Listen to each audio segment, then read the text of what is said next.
Hey guys, this week we create 2 Lego Ninjago heads because you know, 2 heads are better than 1. Here I've got a 5-inch Oreo cake, hence the darker colouring. This is made with a regular Victoria sponge recipe with crushed Oreo pieces baked into it. The filling is also Oreo flavoured, your regular buttercream recipe with finely ground Oreos mixed in. It does create a weird coloured mixture, but oh the flavour. It's incredibly Moorish. This combo creates a nice chewy cookie flavoured cake. Stack up 4 layers high before removing the excess filling from the edges. With a serrated knife, carve the very top edge to round it out and then slowly take off more until you have a domed top.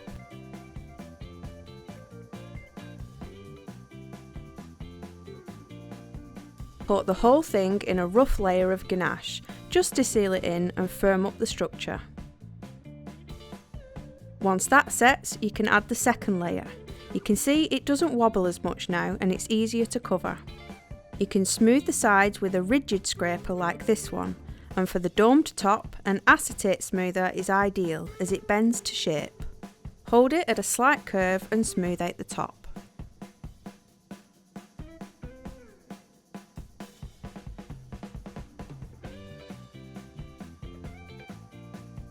Then you'll need to do it all again so you have 2 heads. Both of them are 5-inch cakes. Neither are on any cake cards, just on the acrylic workboards for now. Dampen the front of one ready for sugar paste. I always use pre-coloured paste for ease and brightness. Here I've got Renshaw Yellow, which is a perfect Lego head colour. I've just cut out a rough rectangle shape to apply to the front, which we are then going to cut into shape with the scalpel. Sometimes it's easier to cut the shape out once it's on the cake than cut it perfectly off the cake and then only stretch and skew it when trying to apply it.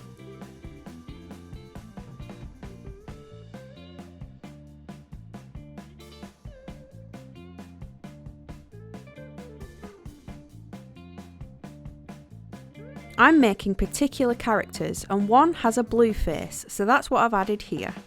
Now you can dampen the rest of the cake, avoiding the sugar paste you've just added. I think this character is called Lloyd. He's green, so I'm using Renshaw Lincoln Green to cover it. Just smooth it on and cut the excess as it appears, and then you'll want to cut around the face part to expose the yellow underneath.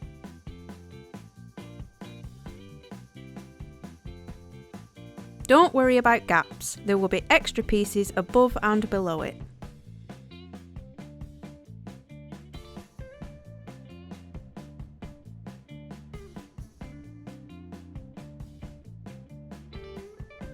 Give the sides a smooth over with an acetate smoother, and for the top, your homemade blob of sugar paste smoother will work a treat, taking on the contours of the dome.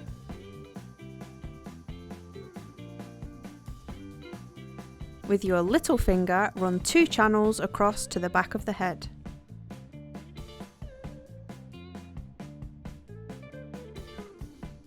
Cut out some rectangles of the green and apply them at either side of the yellow.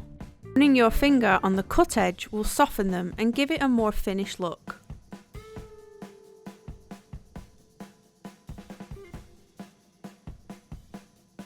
The other character, I think, is a titanium version, so firstly I'm covering him in a base of grey.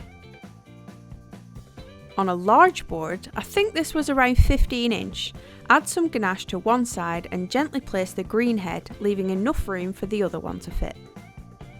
Now this is a new paste to me. It was kindly sent over by the Deco Bake team. I do love a good bright colour, and this grass green was the perfect shade for the top headpiece. They are based in Ireland and make a ton of different colours. I have to say, just on this first colour I was super impressed. The colour is so rich and bright and it has a slight coconut scent. For complete transparency, I wasn't paid or asked to talk about the paste, but I really enjoyed using it and wanted to share it with you. The kneaded paste is always a slightly lighter shade than the final dry paste will be. I've cut out what can only be described as a wrestling belt. It's like a lemon-shaped centre that trails off into strips. Add this to the front and join it around the back. I was also amazed how well a seam blended together.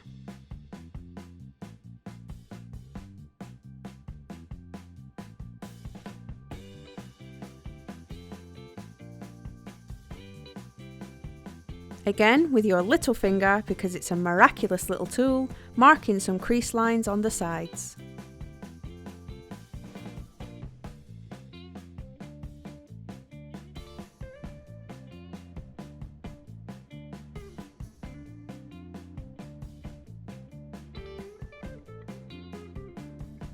The grey headpiece is slightly different in that it has a point instead of a lemon. Wrap this across the front of the head and then guide it down the sides of the blue strip. Don't forget to smooth those edges.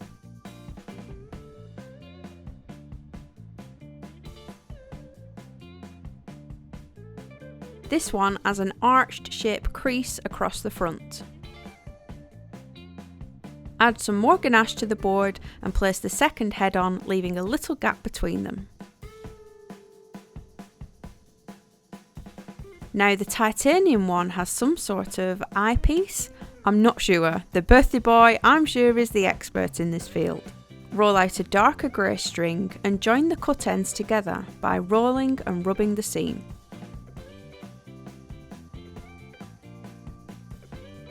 Slightly flatten it with the fatty part of your palm. Add this to the right side of the face with a little water, and another flattened strip lays at the side of the eyepiece and creates a U shape as it meets the side of the head.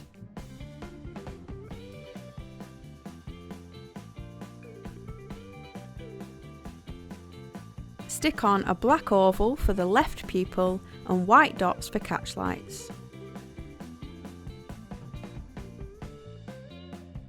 For the eyebrow, it's a piece like this, cut from black paste.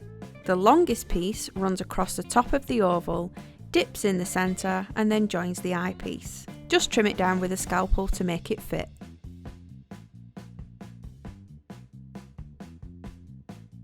Lloyd, or at least the new version, has green pupils. His eyebrows are brown, almost sharp-edged tick shapes.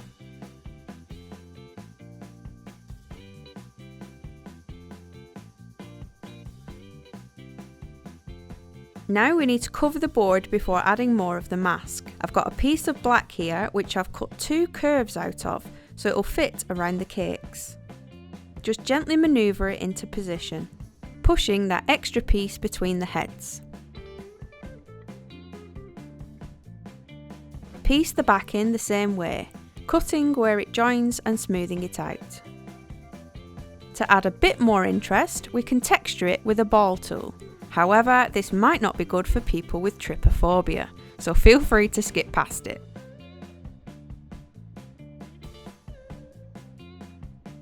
Now we can finish the masks.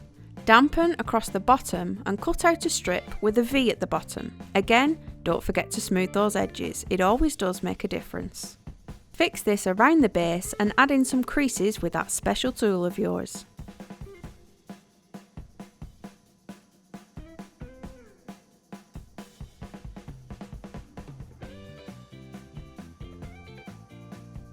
The top piece is very similar in shape, but with a more rounded hump towards the top.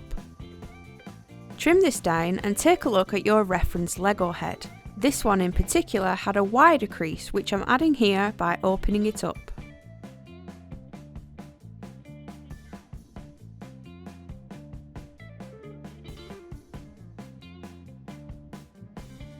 Now, he's supposed to be shiny, so instead of spraying full on silver and risking tainting absolutely everything, we're going to mask it off with cling film. Everything except the grey. We made the base in grey and we are spraying in pearl to make our own shiny silver, which isn't as strong or as dark as the actual silver spray. Give it a shake and spray it all over the head. This turns it into a nice pale silver.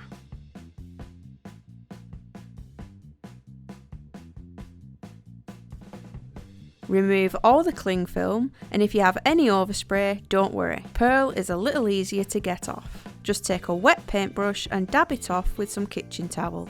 It will eventually dry.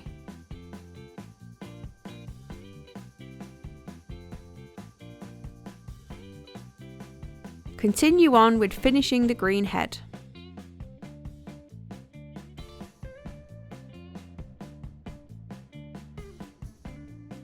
few of you guys always ask how much Tylo I use, so I thought I'd show you here. I never ever measure it. I've got some white paste I want to firm up to cut letters from. I'm just rolling it around in my tub of Tylo powder and kneading in whatever sticks to it. Yep, that's my method. The smaller the ball of paste, the smaller the surface area that the Tylo sticks to. And the larger the ball, the larger amount of Tylo it picks up on the surface. It's very much done by feel. I knead it and you can feel if it's still too soft. You just learn by feel rather than exact set amounts. This turned out to be fine for this piece. Roll it out, trace your name onto the paper and then trace over it with a Dresden tool, cutting it out with a scalpel. You've seen me do this countless times now. If you need more of an explanation, you just have to hit one of my 2018 videos.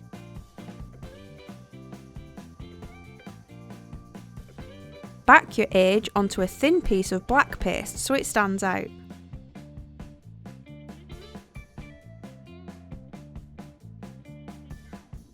This is placed onto one of the heads with water. Then add your name to the board.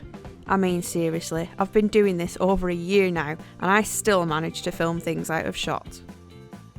But that's it, all done. I've just added a few simple white stars with a plunger cutter around the board to finish it off. Hope you find this useful. If you did, let me know below in the comments. I do try to read them all. Thanks guys, see you next week.